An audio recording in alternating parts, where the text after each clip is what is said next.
Hi friends, നമസ്കാരം. നമ്മുടെ ഏറ്റവും വിശേഷമായ സ്നേഹക്കൂടിൻ്റെ വിശേഷമായിട്ടാണ് വന്നിരിക്കുന്നത്. അപ്പോൾ എല്ലാവർക്കും നല്ലൊരു ദിവസം ആശംസിച്ചുകൊണ്ട് തന്നെ വിശേഷത്തിലേക്ക് പോകാം. അപ്പോൾ തുടങ്ങുമ്പോൾ തന്നെ കാണുന്നത് നമ്മുടെ ഇന്ദ്രനെയും സേതുവിനെയാണ്. അവള് ഞാൻ പറയുന്ന പോലെ തന്നെ അനുസരിക്കും. ഇരിക്കാൻ പറഞ്ഞാൽ ഇരിക്കും, നടക്കാൻ പറഞ്ഞാൽ നടക്കും, ഓടാൻ പറഞ്ഞാൽ ഓടും. ആത്മവിശ്വാസം അതെപ്പോഴും നല്ലതാ. അത് അവസാനം വരെ ഉണ്ടാവണം എന്ന് മാത്രം. അത് ആത്മവിശ്വാസമല്ല, എൻ്റെ ബോധ്യം കൂടിയാ. നീ അല്ലെങ്കിൽ മനസ്സിലാക്കിയോ, അല്ലെങ്കിൽ നീ പറ, എന്തുകൊണ്ട് അവൾ കോടതിയിൽ ഹാജരായില്ല? അവൾ ഇതുവരെ വന്നിട്ടില്ല. അപ്പം ഇനി വരരുതെന്ന് ഞാൻ അവളെ വിലക്കിയിരുന്നു. എന്റെ വിലക്ക് മറികടന്ന് അവൾക്ക് കോടതിയിൽ എത്താനുള്ള ധൈര്യം എന്തായാലും അവക്കില്ല. എന്തുകൊണ്ടാ കോടതിയിൽ പല്ലവി എത്താതെ പോയതെന്ന് എനിക്കറിഞ്ഞുകൂടാ കൃത്യമായി. പക്ഷേ ഞാൻ ഊഹിക്കുന്ന കുറച്ച് കാരണങ്ങളുണ്ട്. അതാണ് സത്യമെങ്കിൽ പക്ഷേ അത് ഞാൻ മാറ്റിയെടുക്കും ഇന്ദ്ര. അതിലൊരു പ്രശ്നവുമില്ല. അടുത്ത തവണ തീർച്ചയായിട്ടും കോടതിയിൽ പല്ലവി എത്തിയിരിക്കും എന്ന് പറഞ്ഞു. നീ എന്തൊക്കെ ഭീഷണി മുഴക്കിയാലും ശരി, അതൊക്കെ മറികടന്ന് തന്നെ അവള് കോടതിയിലെത്തും. നീ കണ്ടോ, നീ ഇത്ര മണ്ടനായി പോയല്ലോടാ എന്ന് പറഞ്ഞു. നീ ഇപ്പോഴും അവളെ വിശ്വസിക്കണോ? ഉണ്ട്, വിശ്വസിക്കുന്നുണ്ട് എന്ന് പറഞ്ഞു സേതു. എങ്കിൽ നീ കേട്ടോ, സ്ത്രീകളെ ദ്രോഹിക്കലല്ല എൻ്റെ ഒരു പോളിസി. ഓ, അപ്പോ നീ എനിക്കിട്ട് അതൊരു കുത്തിയതാണല്ലോടാ. ആ, സാരമില്ല, അതെന്തെങ്കിലും ആയിക്കോട്ടെ. ഞാൻ നിന്നോട് തർക്കിക്കാനൊന്നുമില്ല. പക്ഷെ നീ ഒന്നും മനസ്സിലാക്കിയാൽ നല്ലത്. നീ താലി കെട്ടാൻ പോകുന്നതേ ഉള്ളൂ. പക്ഷേ ഞാനത് താലി കെട്ടിക്കഴിഞ്ഞവനാ. എനിക്കായിരിക്കും മുൻതൂക്കം. എന്തിന്, ഏതിനും. മനസ്സിലായോ നിനക്ക് എന്ന് ചോദിച്ചോ. അതറിഞ്ഞു പെരുമാറിയാൽ നിനക്ക് കൊള്ളാം. അല്ലെങ്കിൽ കേട്ടോടാ പന്തല് പണിക്കാരാ, അപ്പൊ ശരി, ഈ പാട്ട എടുത്തോണ്ട് പോയിക്കോ എന്ന് പറഞ്ഞ് ഇവനൊരു പുച്ഛഭാവത്തിൽ പറഞ്ഞിട്ട് ഇവനങ്ങ് പോയി കേട്ടോ. അപ്പൊ സേതു ഇങ്ങനെ കുറച്ചു നേരം അവിടെ നിന്നു. എന്നാലും പല്ലവിനെ ഓർത്തിട്ട് പിന്നെ കാണുന്നത് കാട്ടൂരാനെയാണ്. വക്കീലെ എങ്ങനുണ്ട്? ഞാൻ അവളെ പൂട്ടിയില്ലേ? വക്കീലിനെ പറ്റാതിരുന്നത് എനിക്ക് പറ്റിയില്ലേ? ഇന്ന് വരെ നടത്തിയ ഒരു കേസ് ഞാൻ ഇതുവരെ തോറ്റിട്ടേ ഇല്ല എന്ന് എനിക്ക് അഭിമാനത്തോടെ തന്നെ പറയാം. പക്ഷേ ഇത് തോൽക്കാനായിരുന്നു സകല സാധ്യതയും. 100% സാധ്യത അങ്ങനെയായിരുന്നു. ആ മാനക്കേടിയിൽ നിന്ന് താൻ എന്നെ രക്ഷിച്ചു. എന്റെ മാത്രം കഴിവല്ല കേട്ടോ, ഇങ്ങനെ സംഭവിച്ചു പോയതാ എന്നുള്ളതാ സത്യം. എന്നാലും അതിന്റെ ഇപ്പൊ എനിക്കാണല്ലോ വക്കീലെ കിട്ടിയത്. ഇനി ഞാനൊരു വെലസും വക്കീലേ. കണ്ടോ, കോടതിയിൽ ഇന്ന് പല്ലവി ഹാജരായില്ല എന്ന് വെച്ച് അടുത്ത ഹിയറിങ്ങിന് അവള് വരാതിരിക്കണം എന്നുണ്ടോ എന്ന് ചോദിച്ചു. അതില്ല, പക്ഷേ അവൾക്ക് വീണ്ടും വിചാരം ഉണ്ടായി. കോടതിയിൽ അവൾ വന്ന് മൊഴി കൊടുത്താലോ തനിക്കെതിരെ? ഒരിക്കലുമില്ല വക്കീലെ, അത് നടക്കില്ല എന്ന് പറഞ്ഞു. അവൾ ഒരിക്കലും അങ്ങനെ ചെയ്യില്ല, അതിന് സാധ്യതയില്ല. കാരണം അവക്ക് അത്രയ്ക്ക് ഇഷ്ടമാണ് അവളുടെ അനിയത്തിനെ. അപ്പൊ പിന്നെ സത്യം പറഞ്ഞ അവള് നല്ലൊരു ക്യാരക്ടറുള്ള കുട്ടിയാ. അതുകൊണ്ടാട്ടോ എനിക്ക് അവളെ ഇഷ്ടം. അതെ, അവളുടെ സ്വഭാവ ഗുണമൊന്നും താൻ എന്നെ പഠിപ്പിക്കണ്ട. അതൊക്കെ എനിക്ക് നന്നായി മനസ്സിലായതാ.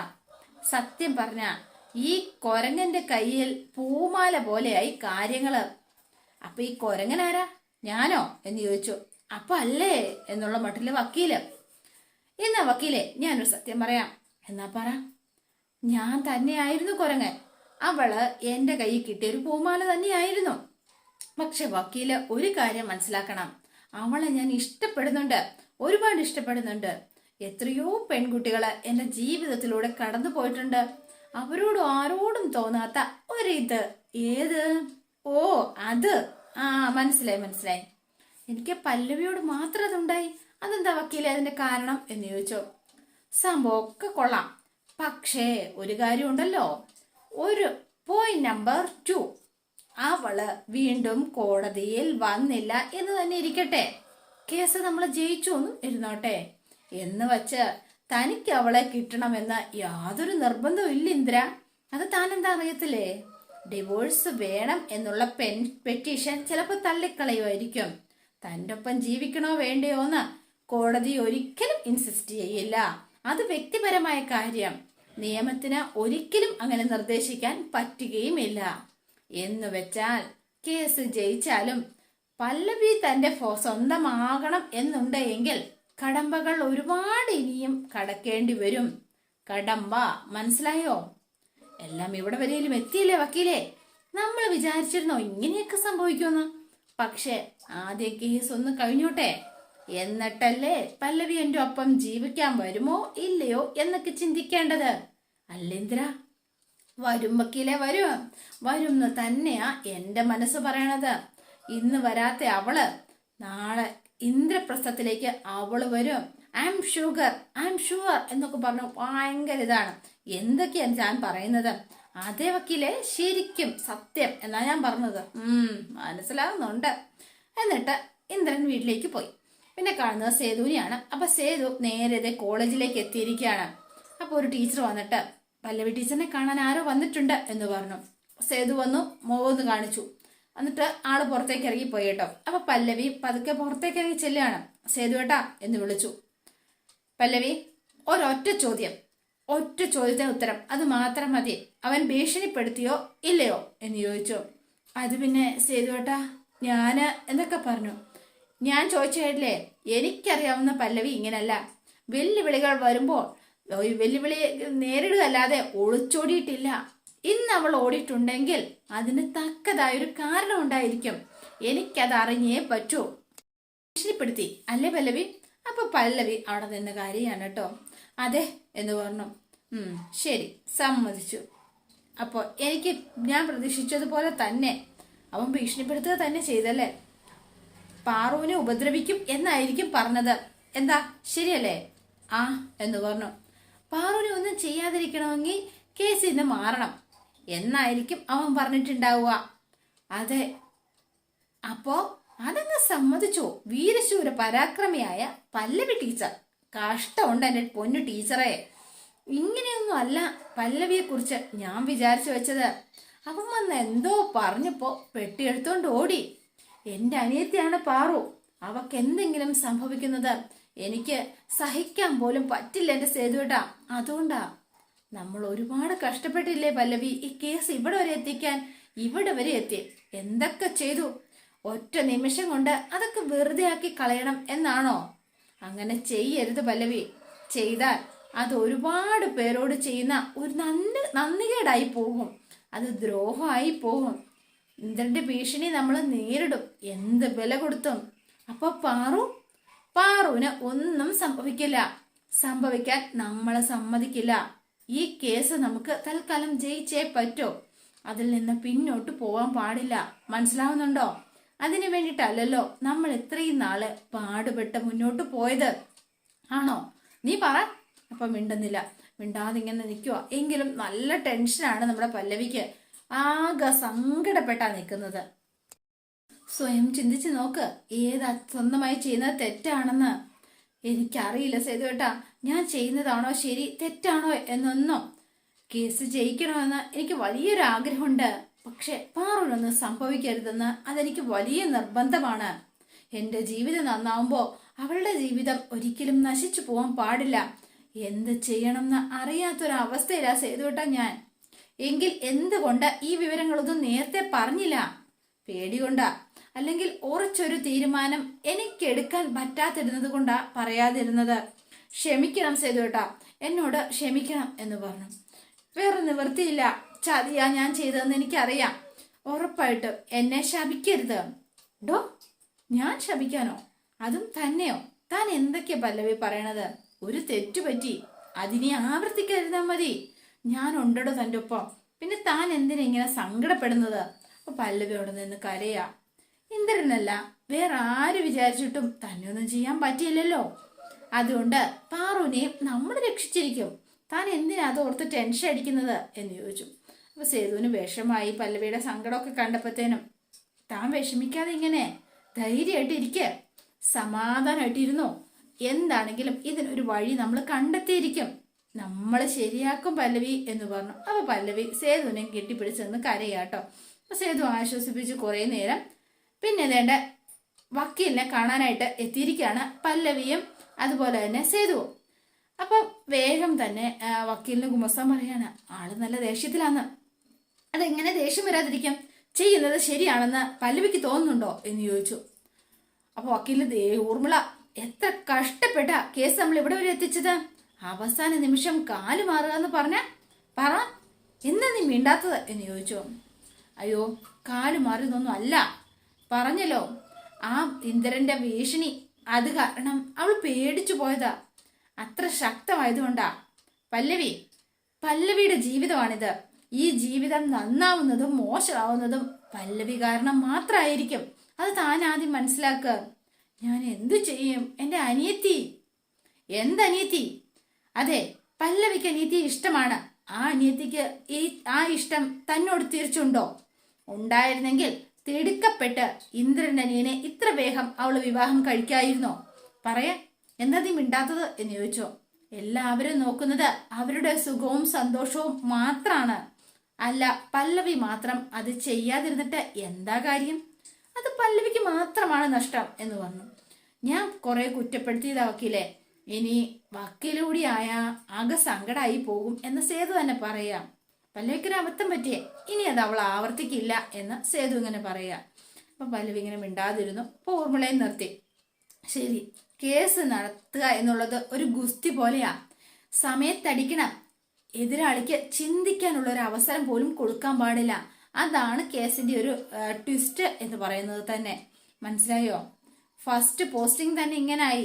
ആദ്യം ആബ്സെന്റ്, മറ്റൊരു ഡേറ്റ് എടുക്കാനുള്ള ഒരു അപേക്ഷ കൊടുത്തിട്ടുണ്ട്. പോസ്റ്റിംഗ് ആയിക്കോളും, പക്ഷേങ്കിൽ അന്നും ഹാജരാവാതിരിക്കാനായിട്ട് ആണ് തീരുമാനമെങ്കിൽ ഒരു കാര്യം ഞാൻ പറഞ്ഞേക്കാം, കേസ് തള്ളിപ്പോവും. എന്നെ കുറ്റം പറഞ്ഞിട്ട് ഒരു കാര്യമില്ല. ഇല്ല, ഒരിക്കലും അങ്ങനെ സംഭവിക്കില്ല എന്ന് സേതു വാക്ക് കൊടുക്കുക. സ്വന്തം ഭാവിയെക്കുറിച്ച് താൻ ചിന്തിക്കാദ്യം. ജീവിതത്തിൽ രക്ഷപ്പെടാനുള്ള അവസരം വളരെ കുറച്ചേ കിട്ടുള്ളൂ. അത് ഭംഗിയായി ഉപയോഗിക്കുക തന്നെ ചെയ്യണം.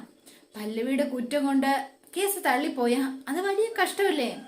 അത് ഈ ജീവിതത്തിൽ എന്നും തന്നെ ഇന്ദ്രൻ തന്നെയായിരിക്കും നിയമപരമായി ഈ പറയുന്ന പല്ലവിയുടെ ഭർത്താവ്. അതിലൊരു മാറ്റവും ഉണ്ടാവില്ല എന്ന് പറഞ്ഞു. ഇപ്പൊ പല്ലവിക്ക് ആകെ ഇതായി പോയി. ചെല്ലാഞ്ഞതിലൊരു കുറ്റബോധമൊക്കെ ആൾക്കുണ്ട്. അപ്പൊ അയാളിൽ നിന്ന് രക്ഷപ്പെടാൻ വേണ്ടിയിട്ടല്ലേ ഈ ശ്രമങ്ങളൊക്കെ നമ്മൾ നടത്തിയത്. അയാളുടെ ഭീഷണി തൽക്കാലം അങ്ങ് മറക്ക്. എന്താണോ നമുക്ക് കേസ് കൊടുക്കുമ്പോഴുള്ള വാശി, ആ വാശി തന്നെ ഇപ്പോഴും എപ്പോഴും ഉണ്ടായിരിക്കണം.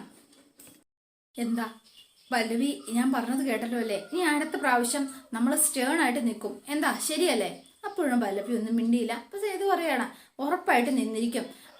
പല്ലവിയുടെ ഭാഗം എന്താണെങ്കിലും ക്ലിയർ ആയിട്ട് കോടതിയിൽ പറഞ്ഞിരിക്കും. ഇത് സേതു മാധവന്റെ വാക്കാ, ഇത് ഞാൻ ഉറപ്പ് തരും വക്കീലിന് എന്ന് പറഞ്ഞ ഇവരിങ്ങ് പോകുന്നു കേട്ടോ. പിന്നെ കാണുന്നത് സേതുവിനെ പൊന്നുമടത്തിലാണ്. അപ്പൊ പൊന്നുമടത്തിൽ വന്നിരുന്ന് ഫുഡൊക്കെ കഴിച്ചുകൊണ്ടിരിക്കുകയാണ്. എല്ലാവരും ഉണ്ട്. കഴിക്കുന്ന സമയത്ത് സേതു ആകെ ടെൻഷനിലാണ്. അപ്പൊ അച്ചു പറയാ, പല്ലവി ചേച്ചി ഇല്ലാത്തത് കൊണ്ട് ഇവിടെ ഒരാൾക്കാണെങ്കിൽ ഒരു പ്രസാദവും ഇല്ല. ഇനിയും അതങ്ങ് വെച്ച് താമസിപ്പിക്കാതെ അതങ്ങ് നടത്തിക്കൊടുത്തൂടെ?